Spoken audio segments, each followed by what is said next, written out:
되죠. 이 찬양이 정말 어려운 찬양인데 이렇게 편안하게 쉽게 하실 줄이야. 이 시간 우리 귀한 성가대를 통해서 은혜 받게 하신 하나님과 또 그 귀한 사명 감당해 주신 우리 성도님들에게 우리 뜨겁게 박수로 하나님께 영광을 올려드렸으면 좋겠어요. 날로 더욱더 귀합니다. 매일매일 우리 교회가 찬양으로 은혜를 받는 것 같아요. 하나님께서 우리 가운데 함께 하셔 주실 줄 믿습니다. 이 시간 우리에게 주신 하나님의 말씀을 받습니다. 우리에게 주시는 하나님의 말씀은 구약 성경 시편 84편 5절에서 6절까지의 말씀입니다. 시편 84편 5절에서 6절까지의 말씀을 우리 온 성도들이 한 마음과 한 목소리로 천천히 합독합니다. 시편 84편 5절에서 6절까지 말씀입니다. 제가 가지고 있는 구약 성경 864페이지에 있네요. 다 찾으신 줄 알고 한 마음과 한 목소리로 천천히 합독합니다. 시작. 주께 힘을 얻고 그 마음에 시온의 대로가 있는 자는 복이 있나이다.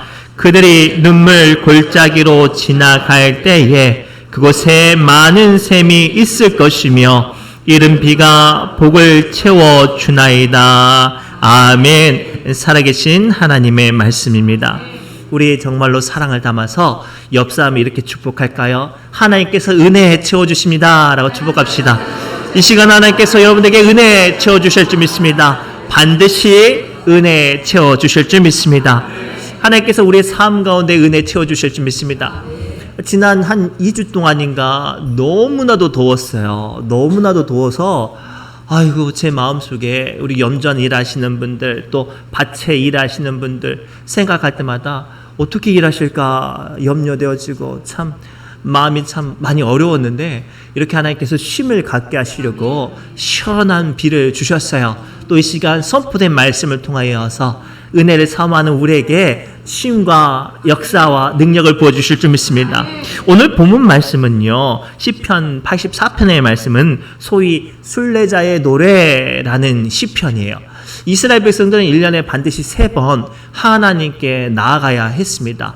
6월절, 맥추절, 초막절에 나가야 됐는데요. 중요한 건 가까운 데 사는 사람들은 크게 부담이 안 되겠지만 먼 타국에 사는 사람들은 그렇게 하나님께 나가는 길이 정말로 힘들고 큰 마음 먹고 가야 해야 했습니다. 그리고 그 길이 얼마나 멀고 힘든지 얼마나 원치 않는 일들을 많이 만나는지 순례자의 노래라고 말하면서 눈물의 골짜기라고 명명하는 것이 오늘 본문의 말씀입니다. 그리고 히브리 사람들은 이러한 눈물의 골짜기를 바카라고 하는데 실제적인 지명이 아니라 어떤 인생 가운데 어떤 순간 가운데 정말로 버티기 힘든 순간 정말로 감당하기 힘든 순간 믿음의 길이지만 그 길을 나갈 때 너무나도 힘든 것들을 만날 때 이 바카 이 눈물의 골짜기를 지난다라고 우리 격언처럼 속담처럼 말하는 것이 오늘 본문의 말씀이죠. 오늘 우리는 저마다 크고 작은 일들을 세상 가운데 감당하며 살아가는 사람들입니다. 그런데 나의 힘으로 나의 물질로 또는 나의 계획으로 감당하기 힘든 일들을 만나실 때 여러분들은 무엇을 의지하신가요? 이 세상 사람들은 돈의 힘을 의지하지요. 어떤 사람들은 권력으로 그 일들을 감당하려고 합니다. 그런데 문제는 우리 믿음의 사람들은 어떻게 내가 감당하기 힘든 일들을 감당하고 버티고 나갈 수 있을까요? 믿음의 능력인 줄 믿습니다. 주님 앞에 주시는 은혜의 역사인 줄 믿습니다. 고로 오늘 말씀을 통해 우리 남은 이 반년 동안 눈물의 골짜기를 지날 때 또는 버티고 견디기 힘든 그 순간을 지날 때 오늘 말씀을 통해 주시는 하나님의 은혜를 붙잡는 영적인 비밀을 발견하시기 바랍니다. 첫째로 하나님께서 이렇게 말씀하시죠. 눈물의 골짜기를 지나갈 때에는 주님께로부터 공급받는 힘으로 나아가야 한다고 말씀하세요. 우리 5절 상반절 말씀 함께 읽겠습니다. 시작. 주님께 힘을 얻고 그 마음에 시온의 대로가 있는 자는 복이 있나이다. 아멘. 오늘 말씀을 통해 주님은 분명히 말씀하세요. 눈물의 골짜기는 너무나도 힘들고 어려워서 자기의 힘으로 갈 수 없고 주님께 힘을 얻어야만 갈 수 있는 길이라고 말씀을 하세요. 그런데 안타깝게도 우리는 여전히 세상 가운데 어떤 일들을 감당하거나 힘든 일들을 만날 때마다 나도 모르게 하나님을 찾기보다 돈이 필요합니다. 권력이 필요합니다. 세상적인 방법이 필요합니다라고 하나님께 떼쓰는 사람들이 너무나도 많아요.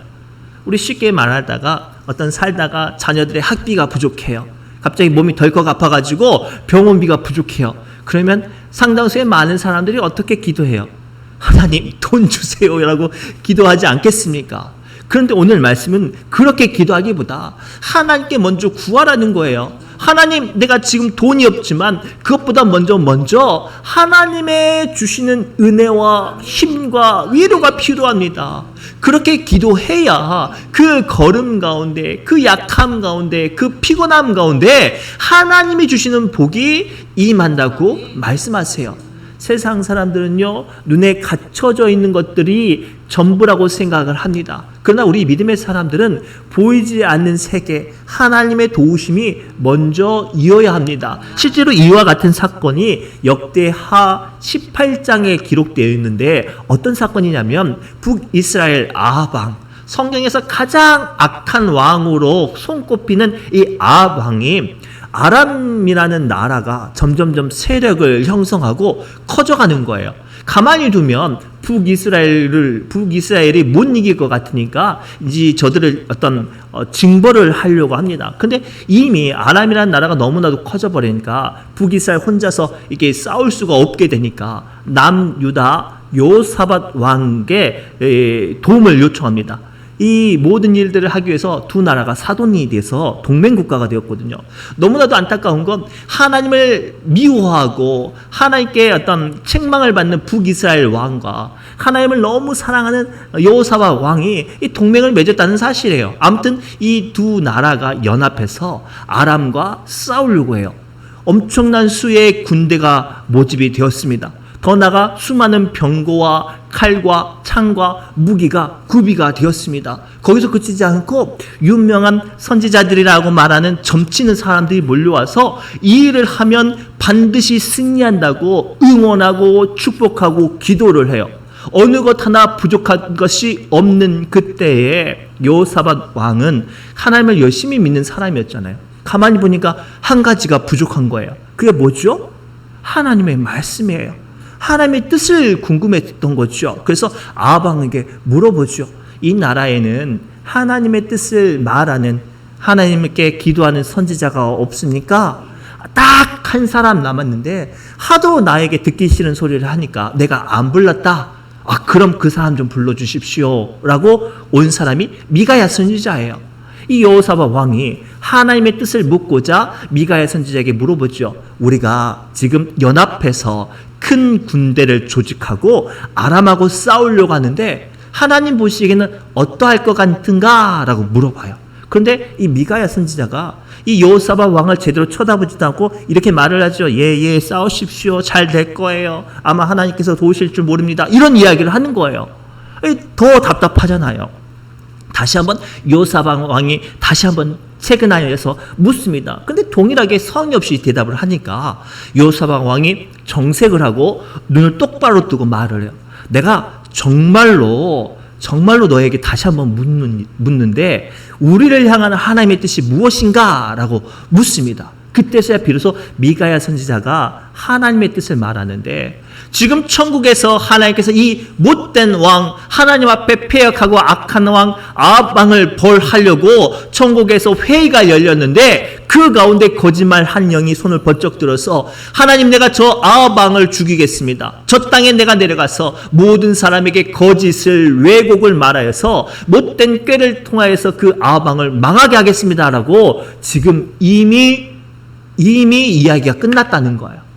그러니 무슨 말을 하는 거죠? 존재하지 말라는 거예요. 근데 안타깝게도 이렇게 미가야 선지자가 이야기했지만 아합 왕이요, 눈에 보이니까 하나님의 뜻은 아니지만 눈에 보이니까 두 나라가 연합하고 군대도 많고 사람들을 응원하니까 설마 무슨 큰일이 있겠어 하고 연합해서 전쟁을 나갑니다. 아방이 이 여호사밧 왕을 띄워주려고 당신은 내 장군복, 내 갑옷을 입으십시오라고 말하면서 그 황금 갑옷을 줘요. 얼마나 화려한 갑옷을 줬는지 여호사밧 왕이 더 마음이 들뜨죠. 그리고 아방은 못됐잖아요. 뒤에 가만히 숨어서 전쟁이 어떻게 되는가 살펴보고 있습니다. 전쟁이 딱 시작되는데 아람 왕이요, 이렇게 명령을 합니다. 아주 용맹한 특공대를 조직해서 칼과 화살이 난무하여도 다른 사람하고 싸우지 말고 아합 왕만 죽여라. 저놈만 죽이면 우리가 이긴다라고 이미 전략을 세웠어요. 전쟁이 시작되니까 아니나 다를까 아람 군대의 특공대가 누구만 쫓아다녀요? 여호사밧 왕만 쫓아다녀요. 처음에는 자신 있게 나갔다가 이 특공대들이 한두 명도 아니고 떼거지가 자기만 쫓아다니니까 막 도망다니다가 할 수 없어서 그때야 비로소 아방이 하나님께 소리질러요. 하나님 좀 살려주세요. 군대 의지할 때, 자기가 입었던 갑옷 의지할 때, 더 나아가 자기가 짊어지고 있었던 칼과 창을 의지할 때 기도하지 않았던 아방이 비로소 하나님 살려주세요 라고 외치니까 하나님께서 그 부르심을 도우시고 그 특공대의 걸음을 되돌렸어요. 죽다가 겨우 살아난 거죠. 그 가운데 못된 아합왕은 지 살려고 이게 여호사밧 앞에 보내놓고 화살바지로 보내놓고 구경했던 아합왕은 어떻게 됐을까요? 그 전쟁 가운데 어떤 병사가 에라 아무나 맞아라고 쐈는데 그 화살에 맞아서 죽었대요. 그 이야기가 역대하 18장 30절부터 34절 말씀인데 이 말씀을 함께 읽으면서 이 당시의 상황을 천천히 함께 묵상해 봅시다. 시작. 병거 지휘관들에게 이미 명령하여 이르기를 너희는 작은 자나 큰 자나 더불어 싸우지 말고 오직 이스라엘 왕 아방만 쫓아다니라는 거죠. 계속 읽겠습니다. 병거의 지휘관들이 여호사밧을 보고 이르되 이가 이스라엘 왕이라 하고 돌아서서 그와 싸우려 한즉 여호사밧 왕이 순진하게 아합 왕의 황금 갑옷을 입고 있으니까 이 특공대들이 이놈이 그놈인가 하고 쫓아다니는 거예요. 계속 읽겠습니다. 여호사밧이 소리를 지르매 여호와께서 그를 도우시며 하나님이 그들을 감동시키사 그를 떠나게 하신지라. 처음에는 용감하게 싸웠다가 죽게 생겼으니까 비로소 하나님 살려주세요 외치니까 하나님께서 살려주신 거예요. 그 가운데 계속 읽겠습니다. 병거의 지휘관들이 그가 이스라엘 왕이 아님을 보고 추격을 그치고 돌아갔더라. 한 사람이 무심코 활을 당겨 이스라엘 왕의 갑옷에 솔기를 쏜지라. 왕이 그의 병거 내가 부상하였으니 내 손을 돌려 나의 진중에서 나가게 하라 하였으나 이날에 전쟁이 맹렬하였으므로 이스라엘 왕이 병거에서 겨우 지탱하며 저녁 때에 아람 사람을 막다가 해질 쯤 죽었더라. 이 역대하 18장 30절부터 34절 말씀을 통해 또 나아가 오늘 본문 말씀을 통해 하나님께서 우리에게 주신 교훈은 분명한 거예요. 우리 믿음의 사람들은요, 세상 사람들처럼 뭔가가 붙잡혀지고 갖추어졌을 때 승승장구한 게 아니에요. 설령 부족하고 연약하고 피곤할지라도 하나님께 도움을 구하는 사람은 하나님께서 살려주시고 건져주시고 지켜주시고 보호하실 줄 믿습니다. 특별히 오늘은 비가 내려서 한숨 돌렸지만 또 다시 우리는 내일부터 일들을 감당하고 또 인생을 살아갈 때 또 다시 피곤하고 지치는 순간들을 만날 때가 있어요. 그때 필요한 건 사람이 아니에요. 하나님의 도우심을 구하시기 바랍니다. 하나님의 도우심을 구하실 때 이 눈물 골짜기가 복과 은혜의 골짜기, 위로와 능력의 골짜기가 되어 주실 줄 주님의 이름으로 축복합니다. 두 번째로 눈물의 골짜기에 지나갈 때에 그 마음에 시온의 대로가 있어야 한다고, 그래야 복이 임한다고 오늘 주님은 우리에게 말씀하세요. 우리 다시 한번 5절 말씀 천천히 합독합니다. 시작. 복이 있나이다. 아멘. 오늘 말씀을 가만히 보면 하나님께 힘을 얻는 데만 머물지 말고 그 마음의 중심 가운데 시온의 대로가 있어야 복이 있다라고 설명하고 있어요. 근데 중요한 건 이 시온의 대로가 무슨 뜻일까요? 시온의 대로라 함은 크게 세 가지 의미가 있어요. 하나는 하나님께 나아가는 길이에요. 순례자들이 이 길을 굽이굽이 길을 건너서 결국에는 성전에 들어가 하나님을 만나기 위해서 그 길을 걸어가는 거잖아요. 그래서 이 시온의 대로라 함은 이 눈물곶자기 같은 길이 하나님께 나아가는 길이라고 고백하는 사람들이라는 뜻이에요. 두 번째는 믿음의 길이에요. 지금 걷는 길이 눈물곶자기라도 하나님의 도우심으로 말미암아 걸어가니 그 길이 은혜의 길, 평강의 길, 시온의 대로 고속도로라고 고백하는 사람이 되라는 거죠. 또 다른 의미는요, 예배의 길이에요. 순례자들이 이 절기를 지키려고 예루살렘에 올라가는 그 길을 왜 간다고 말씀을 드렸죠? 예배 드리러 가는 거예요. 하나님께 예배를 드리고 그 예배를 통하여 자기의 약함과 눈물과 소원과 간구를 고백하려고 나가는 길이란 말이죠. 그리고 오늘 말씀을 종합하면 두 번째는 이거예요. 우리의 삶이 예배가 되게 하는 사람, 원치 않고 작은 아픔과 눈물을 만날 때 예배의 자리에 나가 하나님께 부르짖는 사람, 그 사람이 복이 있다라는 메시지예요. 실제로 성경에 등장하는 수많은 인물들도 평탄한 길만 걸어갔던 것이 아니에요. 상상지 못했던 어려운 일들도 만나고요, 눈물의 일들도 경험하고요, 억울한 일들도 당합니다. 우리가 잘 알고 있는 야곱이요, 야복강가를 건너서 가나안 땅에 돌아왔을 때 그는 이전의 사람이 아니었어요. 못된 꾀를 의지했던 사람이 아니라 하나님을 의지했던 사람이었습니다. 그런 사람이 되었단 말이에요. 그러니 자기 형 에서와 화해할 수 있었던 성숙한 사람이 됐거든요. 근데 문제는요, 그 자녀들은 그렇지 않았어요. 레위와 시므온이 세겜이라는 동네에서 자기 아버지 똑 닮아가지고 못된 꾀를 내서 한 도시의 남자들을 싹 전멸시켰어요. 얼마나 잔인한 일을 저질렀는지 가나안 땅 모든 족속들이 이 야곱의 집안들을 공격하려고 별렀어요. 야곱의 집안은 겨우 70명밖에 안 되니까 무슨 힘이 있겠습니까? 두려움이 찾아왔어요. 아무리 용서를 구하고 아무리 납득시키려도 너무나도 큰 죄를 범해서 이 타협이 안 되는 거예요.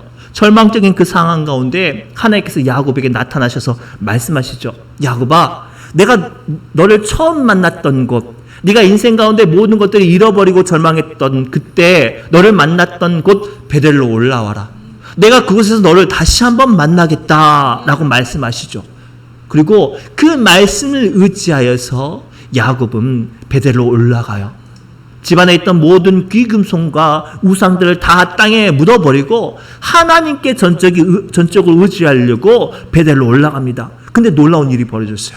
베델로 올라가기도 전에 그들이 베델로 향하는 첫걸음을 내딛자마자 하나님께서 가나안 모든 족속들의 마음을 두렵게 하사 한 사람도 야곱의 집안을 추격하는 사람이 없게 하셨더라라고 성경은 기록하고 있어요. 사랑하는 성도 여러분, 오늘 이것이 우리에게 임하는 약속의 말씀, 언약의 말씀이에요. 우리는 살다가 내가 생각지도 못했던 억울한 일들 당해요. 심지어는요, 나의 힘으로 감당할 수 없는 질병들도 만날 수 있어요. 히스기야 왕을 생각해 보십시오. 정말로 히스기야 왕은요, 대단한 왕이었거든요. 남유다가요, 하나님을 열심히 믿다가 우상 숭배에 무너져 버렸어요. 예배도 제대로 드리지 않고 기도도 제대로 하지 않고 심지어는 성전의 문을 닫아버렸어요. 얼마나 안타까워요. 그랬던 상황 가운데 히스기야가 왕이 되니까요, 닫혔던 문을 열고요, 예배를 회복하고요, 하나님의 말씀을 붙잡고 모든 민족으로 말미암아, 이스라엘 민족으로 말미암아 기도하는 나라가 되게 했단 말이에요. 그러면 형통해야 되잖아요. 복 받아야 되잖아요. 그의 인생 가운데 아프고 어려운 일들 당하면 안 되잖아요. 그런데 그렇게 열심히 하나님을 믿었던 히스기야 왕에게 청청병력 같은 사형 선고가 생깁니다. 작은 종기가 생겼어요. 가볍겠지라고 생각했는데 점점점 종기가 커지네요. 선지자가 가만히 와서 봤더니 안 되겠다고, 유언 준비하시라고. 옛날에는요, 종기 하나만으로 죽었어요. 얼마나 억울해요. 열심히 하나님을 믿었는데, 열심히 하나님만 바라봤는데 이 죽게 생겼으니까 히스기야 왕이 어떻게 했을까요? 성전에 올라갔어요. 그리고 하나님 앞에 엎드려져서 옷을 찢고 눈물로 부르짖습니다. 얼마나 간곡하게 기도하고 얼마나 간절하게 부르짖었는지 성경이 이렇게 말씀하시네요. 하나님께서 대답하셨어요. 야 히스기야야, 내가 너의 기도를 들었고 너의 눈물을 보았노라 라고 말씀하시면서 히스기야의 생명을요 1년도 아니요 5년도 아니요 10년도 아니요 15년을 연장시켜 주셨대요. 여기 아멘 안 하신 분들은 자기 거 아니라고. 15년을 연장시켜 주셨대요. 그런데 히스기야 왕이 못 믿으니까 얼마나 이 사랑 많고 확실한 하나님이 확실한 증표를 보여주셨냐면 해를 거꾸로, 해는 늘 직진만 하거든요. 해를 빠꾸 시켰어요. 15도나 뒤로 15도나 빠꾸 시킬 정도로 히스기야의 기도에 응답하셨음을 오늘 사건을 통해 보여주셨어요. 사랑하는 성도 여러분, 오늘 말씀을 통해 주님께서 우리에게 주시는 분명한 두 번째 약속은 이거예요. 주님의 도우심으로 힘을 얻고 거기서 기치 않고 눈물의 골짜기를 지날 때마다 이 길이 하나님께 나가는 길이라고 고백하고 그리고 하나님을 찾고 의지하고 그 가운데 주님께 예배하려고 하는 사람은 그 절망도 그 아픔도 복으로 바꿔주시겠다는 약속의 말씀이 오늘 말씀이에요. 그리고 사랑하는 성도 여러분, 우리가 인생 가운데 지치고 피곤할 때 예배의 자리에 목숨 거십시오. 내 삶 가운데 기쁨이 사라지고 자꾸만 원망이 치밀어 오를 때 그럴수록 더욱더 예배의 자리에 사모하시기 바랍니다. 그 자리에 만날 하나님의 음성을 사모하시기 바랍니다. 그리할 때 우리의 지치고 피곤한 마음이 자꾸만 알 수 없는 원망과 불평이 치밀어 오는 우리의 못된 마음이 주님의 은혜로 주님의 역사하심으로 위로와 힘을 얻게 하신다고 마태복음 11장 28절에 예수님은 다음과 같이 우리에게 말씀하세요. 함께 읽겠습니다. 수고하고 무거운 짐진 자들아 다 내게로 오라. 내가 너희를 쉬게 하리라. 아멘. 고로 오늘 말씀을 통해 우리 다시 한번 발견합시다. 이 주일 예배는요 어떤 시간이냐면 우리가 월요일부터 토요일까지 짊어졌던 모든 짐을요 주님께 내려놓는 자리예요. 하나님, 내 옆에 있는 사람이 자꾸만 나를 괴롭혀요. 하나님, 내가 열심히 일했는데 자꾸만 수금값이 좋지 않아요. 하나님, 내가 원치 않은 질병으로 자꾸만 내 마음이 감사보다 불평이 치밀어 오릅니다. 그것들을 하나 둘씩 내려놓을 때 우리 주님께서 이 시간 예배 자리 가운데 뭐라고 말씀하실까요? 그래, 사랑하는 내 아들아, 사랑하는 내 딸아, 내가 안다. 내가 안다. 내가 너를 부르짖음을 들었고 너의 눈물을 보았다라고 히스기야에게 말씀하셨던 것처럼 오늘 이 예배 시간 가운데 우리에게 말씀하시지 않겠습니까? 고로 이 시간 눈물의 골짜기를 지나는 것 같은 분들 계신다면 이 시온의 대로 같은 예배의 자리를 사모하고 다시 한번 우리를 만지시고 회복하시는 주님의 은혜를 붙잡으시기를 바랍니다. 마지막으로요, 이 눈물의 골짜기를 지날 때 그곳은요 우리 주님께서 응답하시는 자리, 채우시는 자리라고 말씀하세요. 우리 5절, 6절 말씀을 천천히 합독합니다. 시작.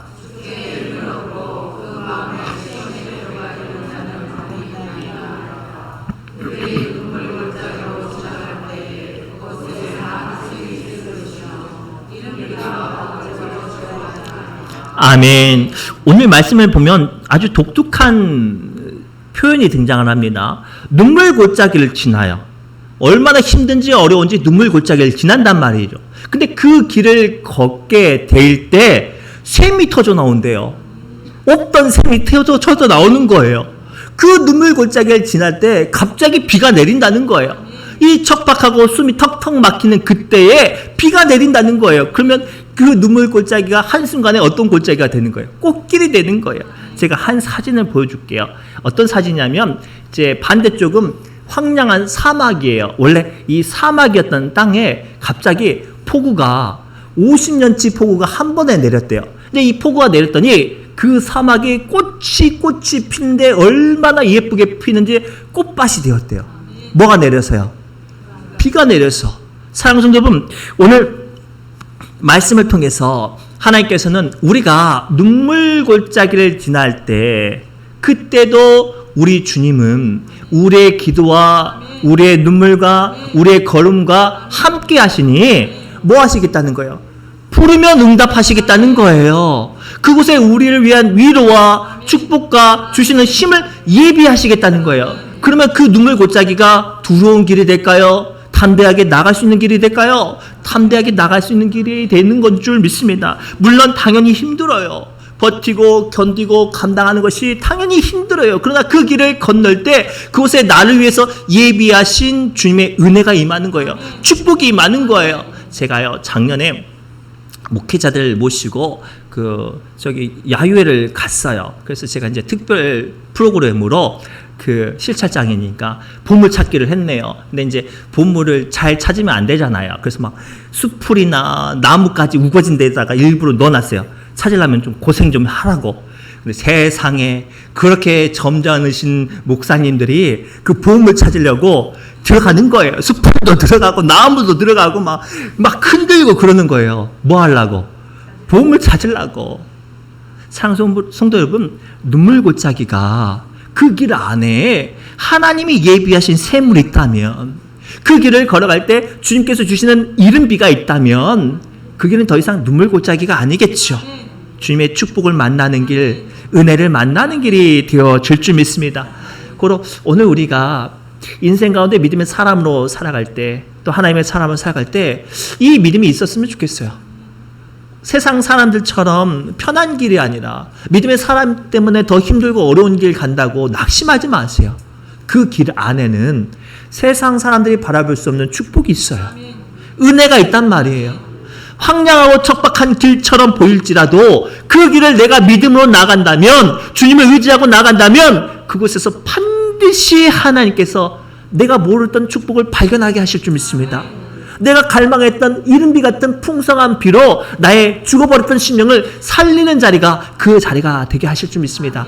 그리고 올 한 해 남은 시간 지치고 피곤할 때마다 주님의 사람으로서 눈물 골짜기를 버티고 견디고 이기시는 귀한 믿음의 건석들 되시기를 주님으로 축복합니다. 기도합니다. 하나님, 오늘 주신 말씀을 붙잡고 우리 사랑하는 성도들 위로하며 주의 말씀을 선포합니다. 가장 뜨거운 이때에 온 힘을 다하여 주님께서 맡겨주신 사업을 감당합니다.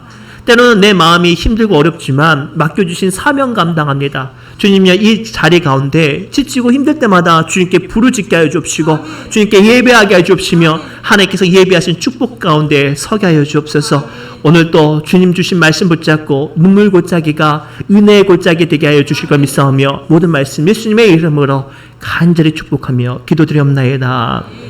아멘.